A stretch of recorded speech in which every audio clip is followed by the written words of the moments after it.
সাদামাটা বেগুন দিয়ে দুর্দান্ত স্বাদের চিংড়ি দিয়ে দই বেগুনের রেসিপি থাকলে আর কিছুই লাগবে না। আর এমন রেসিপি খেতে কার না ভালো লাগে। আসসালামু আলাইকুম, বিসমিল্লাহির রহমানির রহিম। Welcome back to my channel Farhana's cooking house video দেখে সবাইকে আরেকবার স্বাগতম।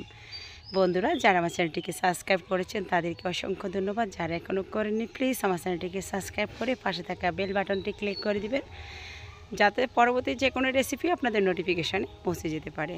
আর হ্যাঁ, ভিডিওটিকে কোথা থেকে দেখেছেন অবশ্যই মন্তব্য করে জানিয়ে দেবেন।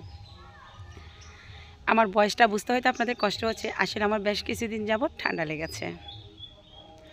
আমি এখানে হাফ কিলো বেগুন নিয়ে নিয়েছি, তারপর এটাকে ভালো করে ধুয়ে একটু বটু রেখেছি। খেতে ভালো লাগে আর দেখতেও সুন্দর লাগে, আর যে জিনিস দেখতে সুন্দর লাগে সেটা খাওয়ার জন্য সবাই কিন্তু আগ্রহ প্রকাশ করে।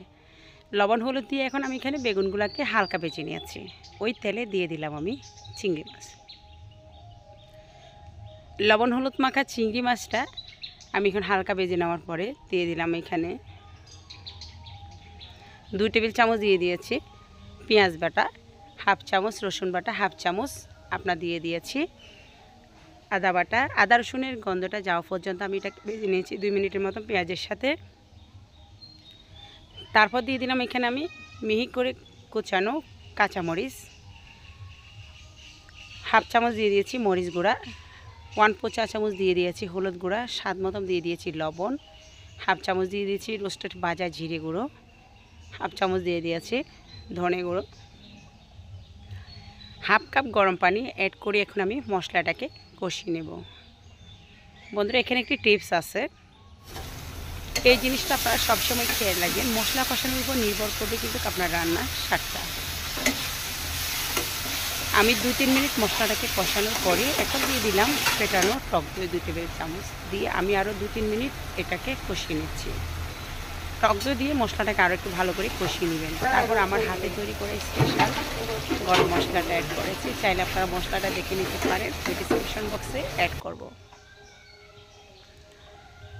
মশলাটা কষানোর পরে এখন আমি ভেজে রাখা আপনার বেগুনটা দিয়ে দিলাম। আমরা তো বেগুন নানাভাবে খেয়েছি, দই বেগুনের স্বাদটা কিন্তু অন্যরকম। ইলিশ দিয়ে খেয়েছি, চিংড়ি দিয়ে খেয়েছি, সবজি দিয়ে খেয়েছি, বেগুন ভাজা খেয়েছি। বেগুনের নানা রকমের রেসিপি চাইলেও কিন্তু আমার চ্যানেলে দেখে নিতে পারেন। আমি আপনাদের জন্য সেই লিঙ্কগুলো শেয়ার করে দেব। এরপরে আমি এখানে হাফ কাপ গরম পানি অ্যাড করব। আমি এখানে পানিটা ততটা বেশি কিন্তু অ্যাড করার প্রয়োজন নেই। দই বেগুন দিয়ে চিংড়ির এই রেসিপিটা যারা একবার খাবেন তারা কিন্তু রোজ খেতে ইচ্ছে করবে। রান্নার শেষে 5-6 মিনিট রান্না করেছি, রান্না করার শেষে 1 চা চামচ দিয়ে দিয়েছি চিনি। আর এই চিনিটা দিলে খেতে কিন্তু বেশ ভালো লাগে। টক ঝাল মিষ্টি এই দই বেগুনের রেসিপিটা দিয়ে দুর্দান্ত স্বাদে গরম ভাত, পরোটা, রুটি যা ইচ্ছে তাই খেতে পারেন। আপনাদের মুখের রুচি কিন্তু মুহূর্তের ভিতরে ফিরে আসবে।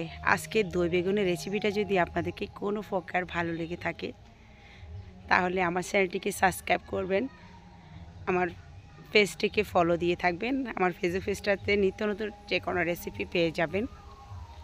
শেয়ার করবেন, আপনাদের ফ্যামিলি ফ্রেন্ড সার্কেলদের সাথে শেয়ার করবেন। আর এরকম মজার রেসিপিটা তৈরি করবে ফ্যামিলির সাথে খেতে পারেন। কেমন লাগলো অবশ্যই কমেন্টসে জানাবেন। পরবর্তী রেসিপির জন্য সবাইকে আবার আমন্ত্রিত থাকলো আমার চ্যানেলে। আসসালামু আলাইকুম।